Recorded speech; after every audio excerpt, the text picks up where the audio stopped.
नमस्कार शेतकरी मित्रांनो, माऊली ॲग्रो या आपल्या यूट्यूब चॅनलवरती आपल्या सर्वांचं स्वागत आहे। शेतकरी मित्रांनो, आपल्या देखील मळणी यंत्रामध्ये माती जर येत असेल तर तुम्हाला एक अशी सेटिंग सांगणार आहे। ती सेटिंग केल्यानंतर आपल्याला कसल्याही प्रकारची आपल्या सोयाबीनमध्ये माती येणार नाही। तर ती कोणती सेटिंग आहे हे पाहण्यासाठी व्हिडिओ शेवटपर्यंत पहा आणि आपल्या यूट्यूब चॅनलला सबस्क्राईब करा, व्हिडिओला लाईक करा। फेसबुकवरती जर पाहत असाल तर फेसबुक प्रोफाईलला फॉलो नक्की करा। तर चला आपण व्हिडिओला सुरुवात करू।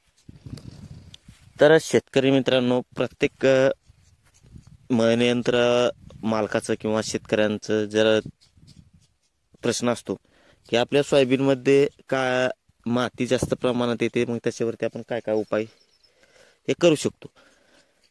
तर हे पाहण्यासाठी आपला व्हिडिओ शेवटपर्यंत पहा। तर शेतकरी मित्रांनो, आता कसं झाले तर बऱ्याच भागामध्ये भरपूर प्रमाणामध्ये पाऊस पडलेला आहे आणि शेतकऱ्यांनी सोयाबीनी ह्या उपटून घेतलेल्या। त्यामुळे उपटून घेतल्यानंतर काय होत असतं की माती ही झाडाला येत असते, बोडक्याला येत असते। तर अशा वेळेस मळणी यंत्रामध्ये मातीचं प्रमाण हे जास्त प्रमाणात असतं, त्यामुळे धान्य देखील आपल्याला माती ही येते। तर यासाठी आपल्याला एक अशी सेटिंग सांगणार आहे, सोपी सेटिंग आहे। साधारणपणे 500 रुपयामध्ये आपल्याला ही सेटिंग करता येते। तर अशा वेळेस शेतकरी देखील नाराज होतात आणि आपल्या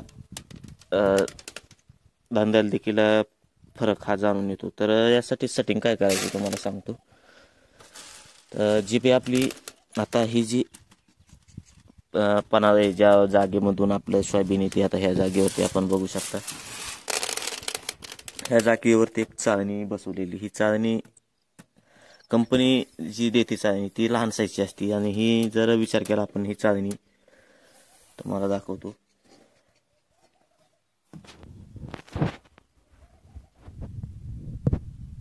तर अशा पद्धतीची जर आपण चाळणी बसवली तर आपल्याला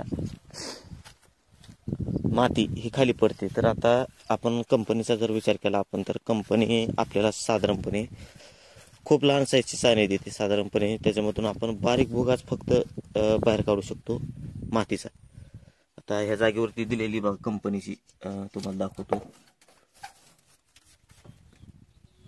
ही अशा पद्धतीने कंपनीची जाळी येते आपल्याला। परंतु आपण काय केलं की जी पी बाजरीची जी आपली चाळणी असते, आपण बघू शकता, बाजरीला जी आपण चाळणी वापरतो ती चाळणी आपण मातीसाठी वापरलेली। जर अशा पद्धतीने जर आपण चाळणी वापरली तर आपली माती ही खाली पडू शकते आणि आपल्या धान्यामध्ये कसल्याही प्रकारची माती येणार नाही। तुम्हाला दाखवतो कशा पद्धतीने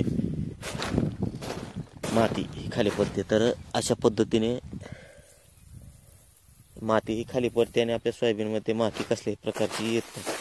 आता कंपनीत येत नाही, त्यामुळे आपल्याला अशा पद्धतीने जुगाड करावं लागतं।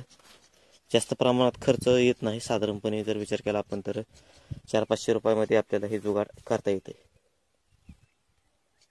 आणि आणखी एक महत्त्वाची गोष्ट, तर आता आपण तुम्हाला दाखवतो, हे मातीचे कण आपण बघत असाल,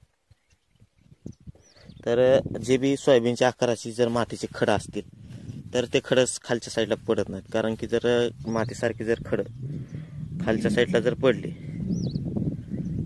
तर आपली सोयाबीन देखील खालच्या चाळणीमधून खाली पडेल। त्यामुळे शक्यतो बाजरीला जी चाळणी वापरतो आपण, ती चाळणी वापरल्यानंतर आपल्याला फायदा हा नक्की होईल। तर हा तुम्ही देशी जुगाड नक्की करा आणि व्हिडिओ जर आवडला असेल तर आपल्या व्हिडिओला लाईक आणि यूट्यूब चॅनलला सबस्क्राईब नक्की करा। धन्यवाद।